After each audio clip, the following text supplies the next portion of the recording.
lang. Napakasimple.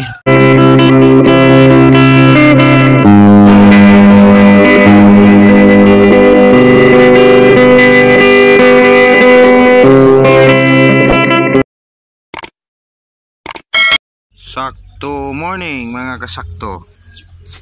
So kasakto, update tayo sa ating sitaw. So yan, kayo na magsabi kung anong itsura. Yan. So almost 100% yung lumabas ng ating sitaw. Again, variety Star Premium ng Condor. So guys, kapapanood pa lang, again, ito yung ating yan, sitaw yan.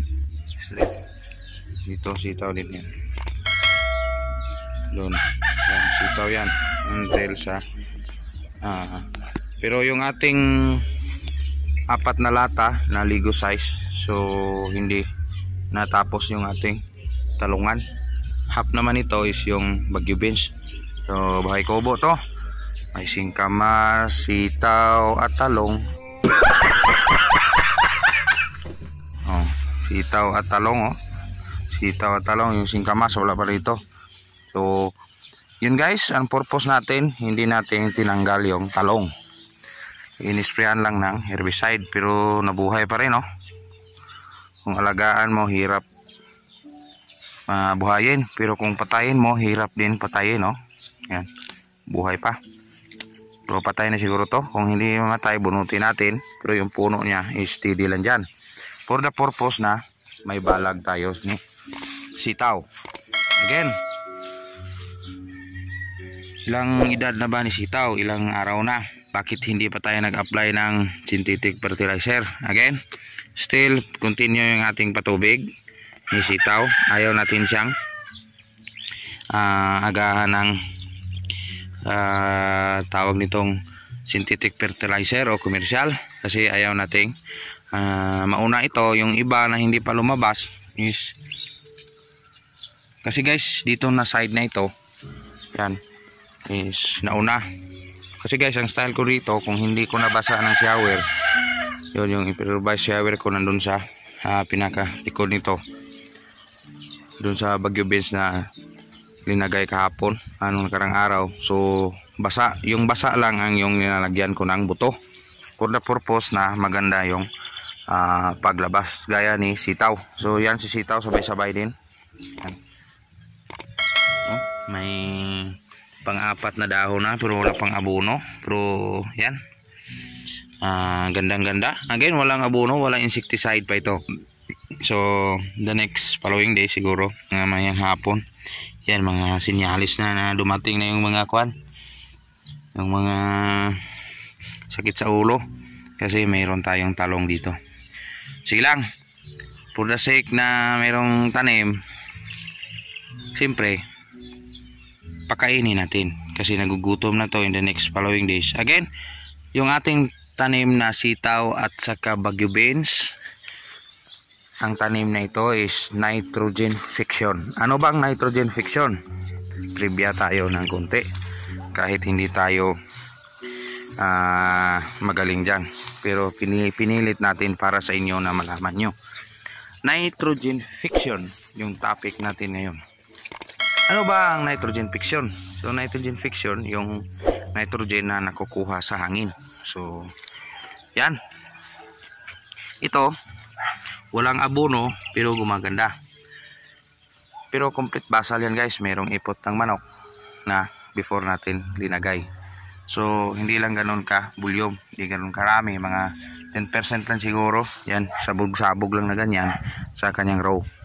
Pero hindi natin pinupuno-puno kasi napaka lakas ni ipot ng manok.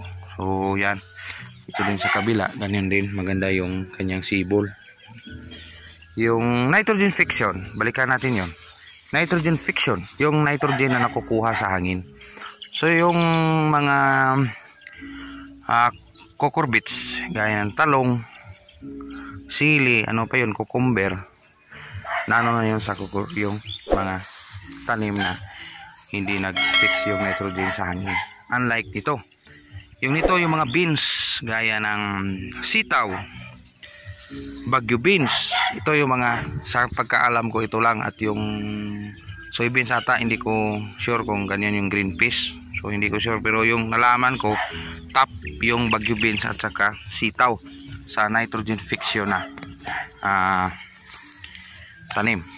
So yung nitrogen na kukuha sa hangin, yung dahon niya mag-absorb, kuha sa nitrogen na nakukuha sa hangin, yung oxygen.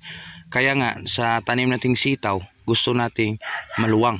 Yan, hindi ko na sayang yung area. Pwede din dito lalagyan, sana pwede din dito lalagyan, pero yung purpose nito, kung dyan ako tatanim, may tanim na dyan, mayroon na yan sa taas, mayroon pa dito, tapos yung bunga niya magkumpulan, so napakapangit. Gusto nating mapamatili yung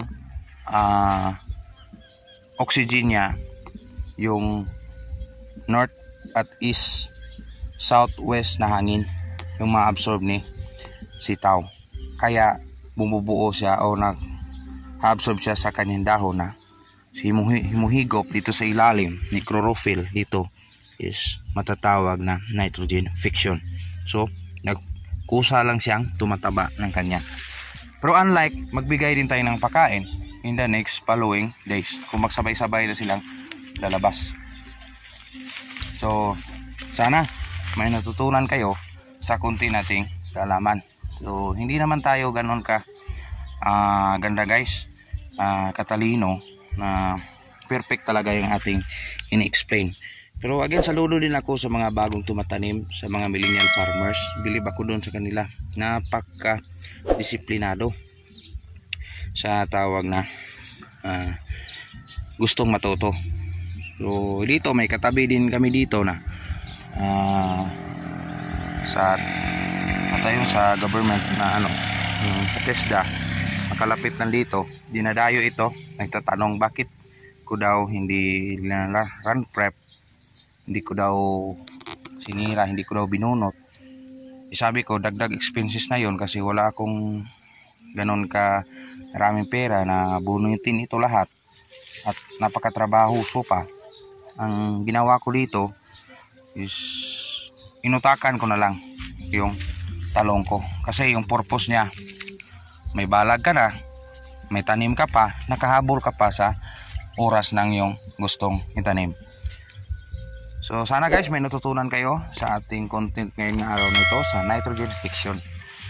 So yan lang muna ang may turo ni Insakto TV sa araw na ito. Still yung ating haring bulkan hindi magpakita kahit anong dilim pa niya. Patuloy nating ginagawa araw-araw at patuloy tayong nagsishare ng ating kaalaman sa kapwa natin farmers. Respeto din natin kung ano ang sa kanila, kung sa ano din sa atin. Salamat Insakto TV.